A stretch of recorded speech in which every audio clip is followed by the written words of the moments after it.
I ćao youtuberi, ovdje Dark Prince. Danas ću da otvaram klan Krav Chest, po drugi put, još po treći put. Da vidimo da li će da bude neki legendary. Pro gold, naravno. Elixir kolektor. Valkira, to je sranje. Ovo je još veće sranje. Ovo je najveće sranje do sad što sam dobio. Idemo dalje. Lumba!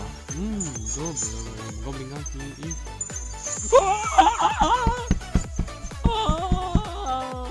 Log, brate, log. Brate, šta je? Kubik drva, brate. Kubik drva, ko je... Znači log, to je treća legendary, znači kad te neće legendary 6 mjeseci pa te onda krene. Drugi krene log. Dobro, nije loše, da vidim kako izgleda. Tamo nova zamjena za zap. Gdje? Ovdje je. Šta piše? A split bottle of rage. Turned into Z3 trunk into to lock. Now second revenge crash into dispatch. Hvala što ste gledali. Ćao!